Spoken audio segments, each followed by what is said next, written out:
Are you trying to figure out if QA is the right way for you to get into the gaming industry? Do you actually need a degree to work in games, especially in QA testing department? Well, in this video from How Real Life Works podcast, we're going to have your question answered. And who is going to answer the question? It will be Alexander Stokes from Epic Games. So Alex right now works as a publishing QA manager, but he started somewhere totally differently and he made his way into the gaming industry. In this video, you're going to find out how, and maybe you can do the same. Now, before we get into the video, if you want to see more videos with Alex about QA in games, make sure you subscribe to our channel and hit that notification bell, and let's get into it.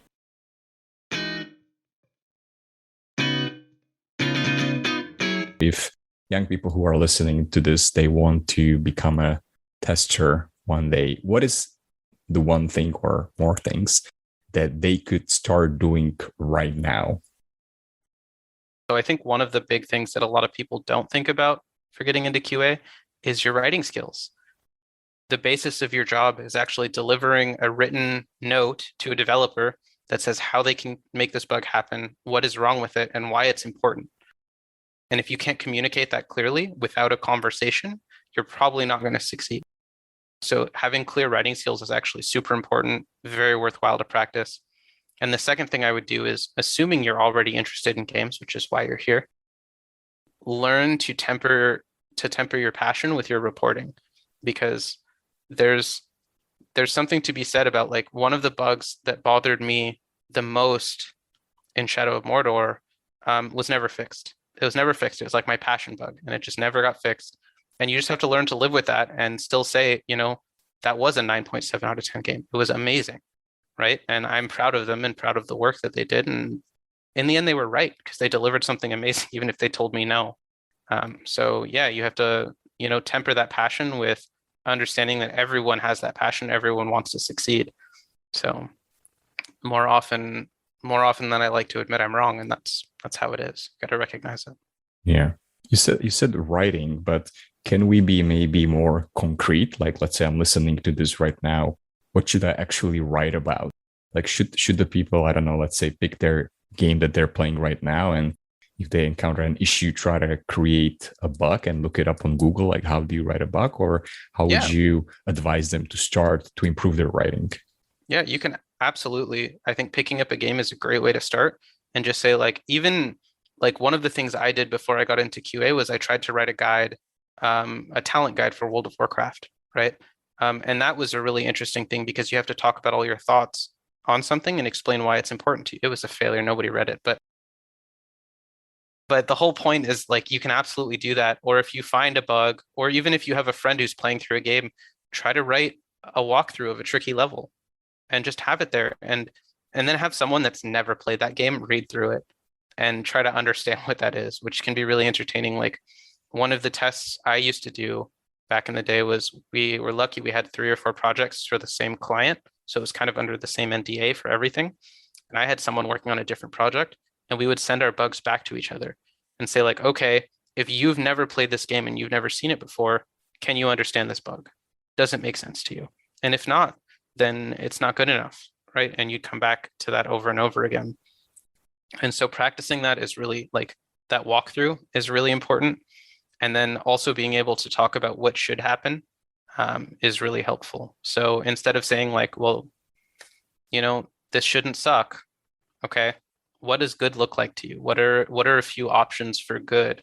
And saying I don't know is okay, but asking that question. Mm-hmm. Maybe one more question. So if you were to apply for a job right now, is it better to start with the third-party vendors, like you mentioned, keywords, or is it better to go straight to the devs or to the publishers? It depends on where you are, because a lot of it is, regional. In Montreal, you should absolutely start with contracting, because every company has an office here, and so the expectation is that they're going to hire people that have been in third party for a few years, because they have that plethora of environments. But let's say, you live in, like, North Carolina, where there's only 1 or 2 developers there. You probably want to start in first party. But I would say that that's also a big thing to consider, which is where you live. Because if you live in a suburb in Pennsylvania where there's no video games, you should, as a first step, consider thinking about how you would get yourself to a video game studio or near one, and then start looking at applications there and what kind of things they look for, because that's a big part of it. Like me, I've stayed in Montreal specifically because of the gaming industry. But is the local presence that important, especially after COVID? Like to me, like Good playing a question. game, I would say that I can do it anywhere in the world and also file bucks. So for getting started, absolutely it's important because it just puts you in that proximity. Long term, no. Like I got hired for this role that I'm in now, even though I'm the only member in my department in Montreal. So I'm completely remote right now.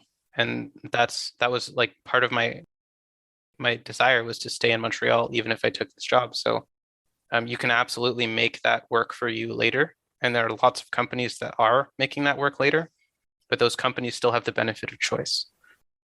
Oh, I was gonna say, I think for beginners, it's also important to be in the space because you can learn also a lot from like senior testers Yeah. and just like see how they test. And if you're doing kind of just by yourself at home, you no idea what you're doing, then Yeah. it doesn't really speed up that growth. Yeah. Yeah. And you're not forming relationships because a lot of the growth in the industry doesn't exist. Like universities are starting to roll out degrees and things like that. But by the time you've built a university course to teach QA's already evolved past what you started designing, right? And so the way that you're going to learn that is by working with the person next to you. Like I said, I never would have met the guy that I passed bugs back and forth with if we weren't in the same office. So once you're experienced, that opens up for you a lot. But when you're getting started, it can be harder. So essentially, you didn't really need any specific degree to get into testing. You just had to be alive. Yeah, I mean, it's Yeah. definitely changed a bit in the last 7 years, right? QA has really emerged as a discipline, but yeah, at the time it was really, are you fluent in English? Do you have good writing skills? Can you critically think? And do you like video games? Because it's a lot easier to teach someone QA if they already have a passion for video games. Right. And it was that simple. Like my degree didn't come into play until I applied for QA manager. Right. Quite a bit down the path. Yeah. And even then it wasn't a requirement, it was just helpful.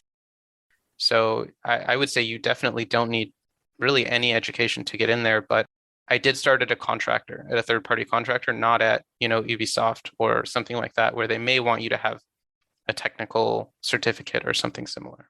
So in a way, it's almost like if you can get your foot in the door, it's about how, I guess, you present yourself. Like if you're a self-starter, you really work hard, then you could probably grow really fast in this industry. Yeah, definitely.